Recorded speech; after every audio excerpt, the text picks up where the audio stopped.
Welcome to History Lost in Time, from one enthusiast to others. And welcome to the episode The Communist Manifesto. Why this topic today? Yes, a very short welcome, because explaining the topic selection this time is important. Basically, it's the internet's fault.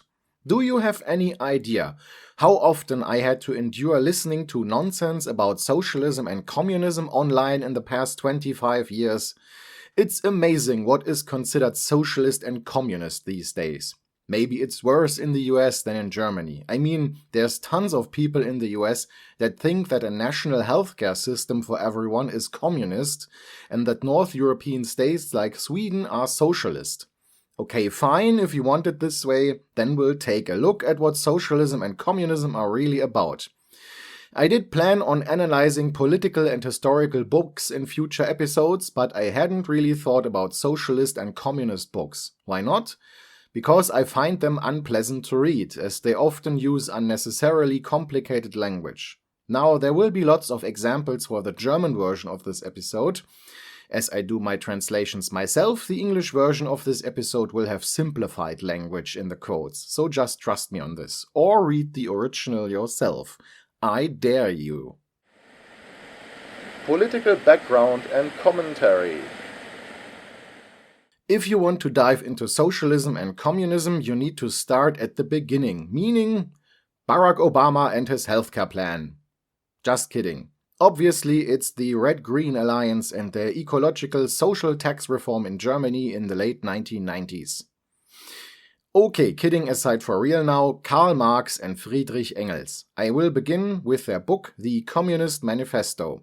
And don't worry, this won't be a communist propaganda festival. I have read both The Communist Manifesto and Hitler's Mein Kampf, and I have neither become a communist nor a Nazi.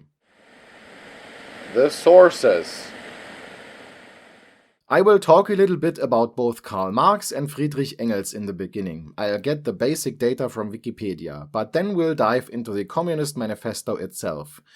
The edition I have was published by the Anaconda Verlag in Munich in 2009. The original was published in 1848. Let me go back a bit. In the 18th century, most states on Earth were absolute monarchies. That means no constitutions, no parliaments, no political movements from the people. The way a state worked, how it ticked, that was depending on the monarch. So for most of the people, it mattered more who their monarch was, not which state they lived in. That's why monarchs at the time could easily conquer territory or trade it without much resistance from the local population. For example, Prussia could conquer Silesia in 1740, which belonged to Austria at the time, and the Silesians didn't care that much. On the contrary, Protestant Silesians actually preferred belonging to Protestant Prussia over belonging to Catholic Austria. So in some cases, religion was more important for the identity of people than nationality. Let's end this very, very simplified analysis here. Of course, there were exceptions.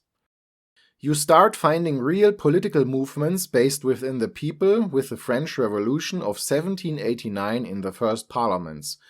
You can find three basic movements. Nationalism, meaning uniting all people of the same nationality within one state.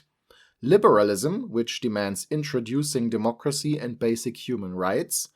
And a form of early socialism, which develops into socialism and communism in the 19th century. Early socialism is a bit vague and demands equality regarding possession. Liberalism demands equality regarding rights and liberties. Early socialism adds equality regarding possession and belongings as well. Nationalism, liberalism, and socialism grew in strength in the 19th century and are still very strong today. In the early 19th century, there were many large and small groups of all three major ideologies in many countries. Karl Marx and Friedrich Engels were both German journalists and philosophers that belonged to the Communist League when they were young. Together they wrote the Communist Manifesto in 1847-48, which is one of the basic documents of socialism and communism. I was surprised by the small size of the book. It is a very small booklet with barely 80 pages, but that does actually make sense. If you want to make communism popular in 1848, you need to publish a compact, quick-to-read booklet, not a massive book with 1,000 pages. This had the advantage that I could read it quickly. When I progress to the capital of Karl Marx, I won't have that advantage anymore. The book has 4 chapters. On page 7 it starts with the famous words, "A spectre is haunting Europe, the spectre of communism. All powers in old Europe have banded together for a witch hunt against this spectre, the Pope and the Tsar, Metternich and Guizot, French radicals and German policemen." Here you can already see that this book isn't like a timeless Bible for communists, but that it is rooted within its time. Metternich, the Tsar, that alone shows the age of the book. The goals of the book are described on the same page further down. It is high time that the communists explain their ideology, their purpose, their tendencies to the world, and confront the tales that the world powers have spread about the spectre of communism. For this purpose, communists of different nationalities came together in London and designed this manifesto, which will be published in English, French, German, Italian, Flemish, and Danish. So the main purpose of the book is to explain to the public what the communists actually want, and thereby gain control of the public discussion about communism. Okay, so let's take a look at what the communists want. In Chapter 1, Bourgeois and Proletarians, Marx and Engels describe their own view regarding the history of the human race. Class struggles are always at the center. On page 11 you can read, "Free man and slave, patrician and plebeian, baron and serf, guild member and journeyman, in short, oppressor and oppressed, have always confronted each other. This always led to uninterrupted conflict, sometimes open struggle, a struggle that always ended with a revolutionary change of the entire society, or with the collapse of all struggling classes. Just like other extremist ideologies, communism explains the entire world from a single point of view. While National Socialism puts race at the center of everything, communism focuses on class and class struggle. Everything else is just decoration." Marx and Engels say that the society that existed in 1848 was born from the class struggle of the nobility and the bourgeoisie, and in this society the bourgeoisie and the working class are facing each other. The age of the bourgeoisie is primarily a capitalist age, which improved industry and production, expanded it, developed new markets, and continuously renewed itself. Here we see the main difference to earlier ages, where economic revolutions just didn't happen. So this is mostly correct, as the age of industrialization had the characteristic that the world in which an old person lived was no longer the world in which that person had been born into. Marx and Engels continue saying that the bourgeoisie had destroyed the old feudal system and replaced it with its own structures. They accuse the bourgeoisie of being very brutal in that. While the age of the nobility still used religion or political illusions to justify oppression, the bourgeoisie didn't do that and instead oppressed and exploited the workers directly, openly, and without shame. However, the capitalist system required permanent renewal and growth in order to survive. It says on page 16, "The need for continuous increase of sales for their products makes the bourgeoisie chase around the entire earth in search of new markets. They have to settle down everywhere, build everywhere, make connections everywhere." In the next paragraph, Marx and Engels accused the capitalists of 1848 of globalization already, since the capitalists had destroyed old national industries and replaced them with international interdependent structures. That's why they say that the working class also has to act on an international level, and that purely national strategies will not help the workers. That explains why communists always acted internationally and why they were always confronted with the accusation that they were people without a motherland. However, from a communist perspective, that is a necessity in order to fight internationally active capitalists effectively. Marx and Engels also accused the capitalists of forcing their way of life, both economically and privately, on the entire world, even on societies they call barbaric or half-barbaric, while also increasing the urban population and decreasing the rural population. The capitalist system would go through crises and collapses in a cycle which is part of the capitalist DNA and cannot be prevented. The capitalists would survive crises in the same way over and over again, shrinking the economy and conquering new markets. For a capitalist, a worker is just a resource that is used when required, discarded when convenient, and paid as little as possible. And the exploitation of the worker continues outside the factory by the hand of traders, house owners, and other businessmen as they try to squeeze as much money out of the workers as possible. Marx and Engels recognize the existence of classes other than big capitalists and workers. For example, they have a class called petty bourgeoisie, which basically consists of craftsmen, farmers, small business owners, etc. But they consider only workers to be a revolutionary class, while the rest has basically made peace with the capitalist system and only wants small or even reactionary changes. For Marx and Engels, the main strength of the workers is their sheer numbers. Quote from pages 29-30. All earlier movements were movements of minorities or for the interests of minorities. The proletarian movement is an independent movement of the overwhelming majority for the interests of that overwhelming majority. The working class, the lowest class of today's society, cannot rise without blowing up the entirety of all classes above it, which form the official society. And just in case blowing up wasn't clear enough, here is another quote from page 30, which should clarify what Marx and Engels have in mind. By pointing out the general phases of the development of the working class, we documented the more or less hidden civil war within the existing society up to the point where open revolution breaks out, which ends with the violent fall of the bourgeoisie and the establishment of the rule of the proletarians. The keyword here is violent fall. Marx and Engels don't see a chance for a peaceful change in society. And if you want a wonderful example of overly complex language, I dare you to read the original. So for Marx and Engels, the proletarian revolution is unavoidable. Capitalism requires a large working class, so the more capitalism develops forward, the more it needs additional workers. So basically, capitalism is creating the very thing that will destroy it, according to communist ideology. In Chapter 2, Proletarians and Communists, Marx and Engels explain what separates communists from other working class parties. Quote from page 35. The only difference between communists and other proletarian parties is that 1. They highlight and support the international interests of the entire proletariat within different national proletarian struggles, and 2. They support the interests of the entire movement in the various phases of struggle between proletariat and bourgeoisie. And yes, that was a single sentence. In the German original it has 6 sub-sentences, so be happy I translated it myself and simplified it. That's the kind of simple language I very much appreciate within socialist literature. So let's work through this. The main point here is the fact that the communists support the interests of the international working class independent from national issues. So communists consider themselves to be an international group. That explains organizations like the Socialist International and the global network of socialists and communists in the 20th century.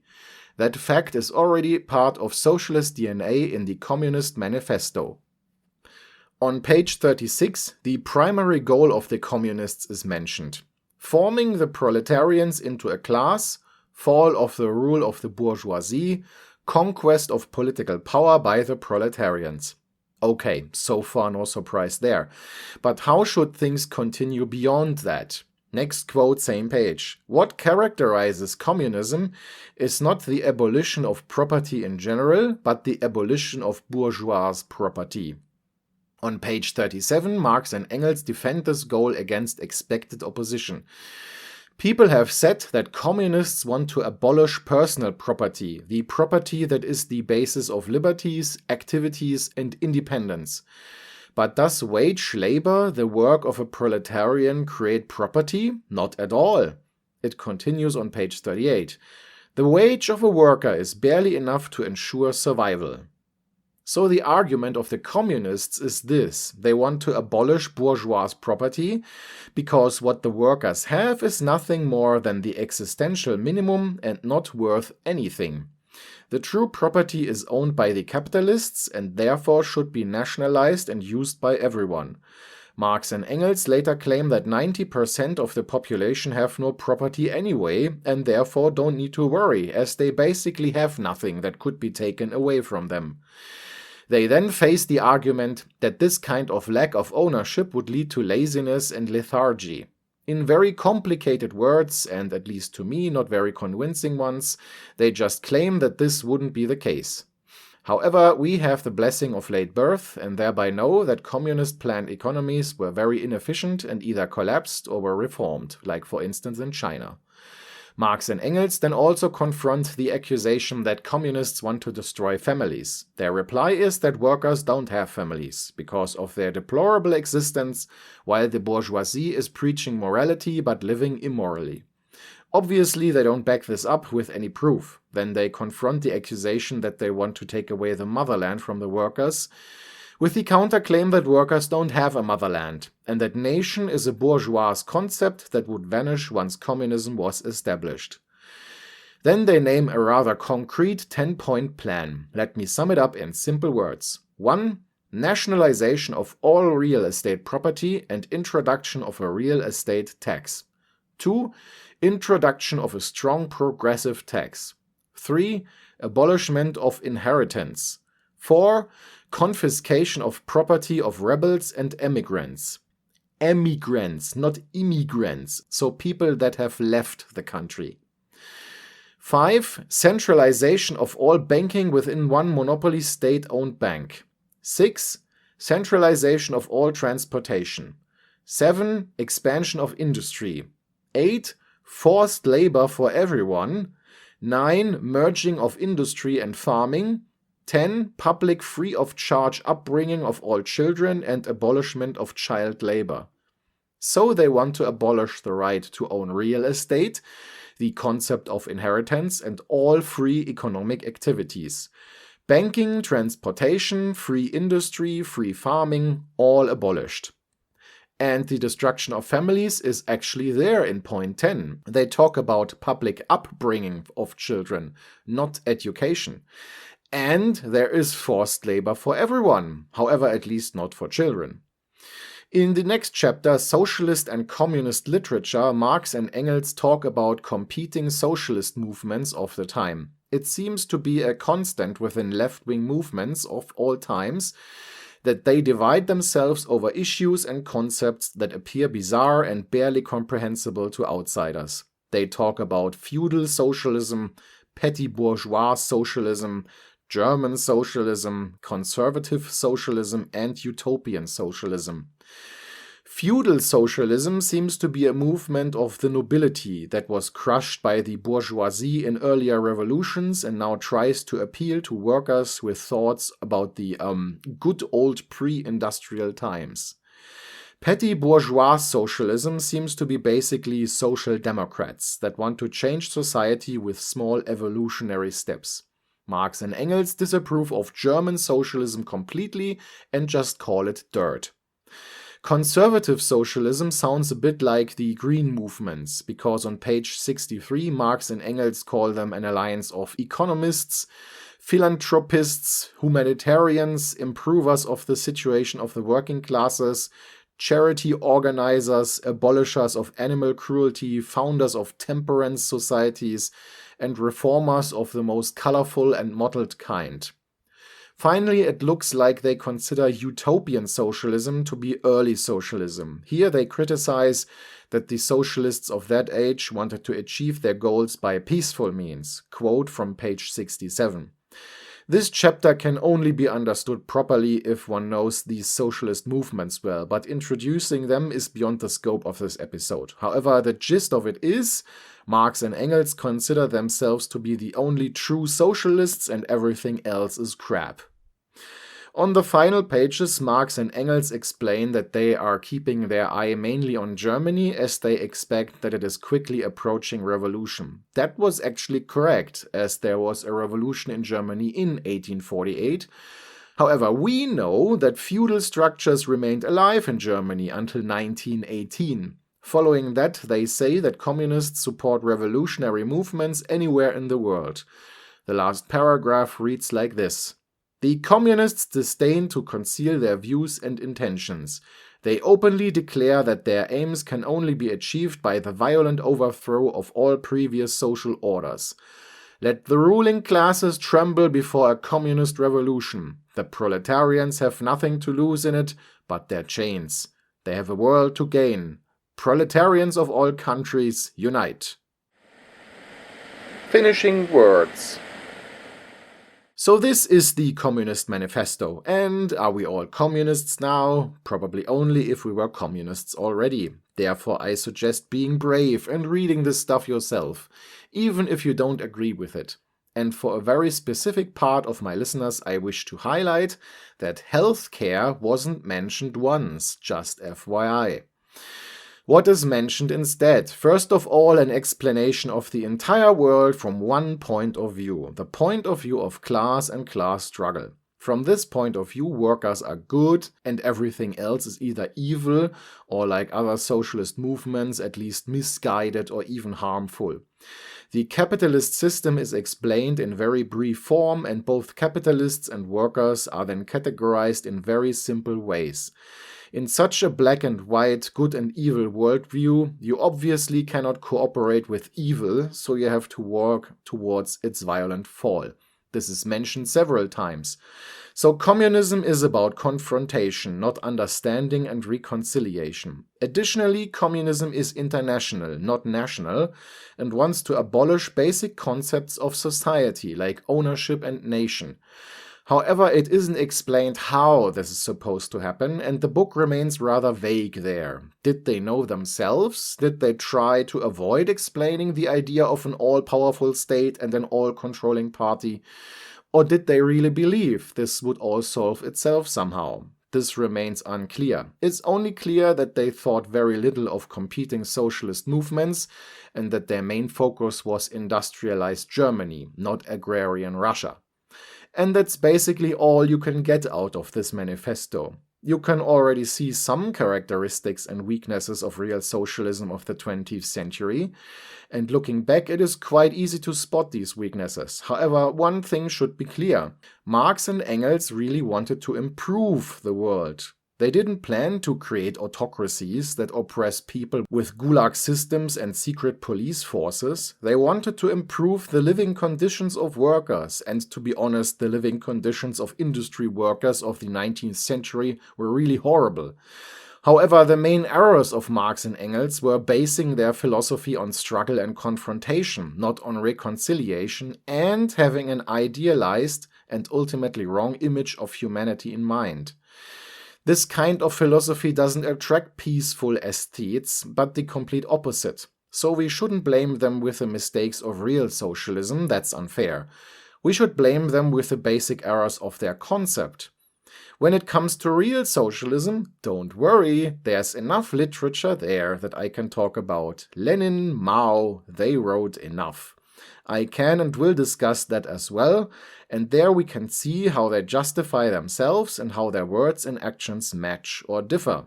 But that's material for future episodes, and this should be all regarding the Communist Manifesto. Thank you for your interest.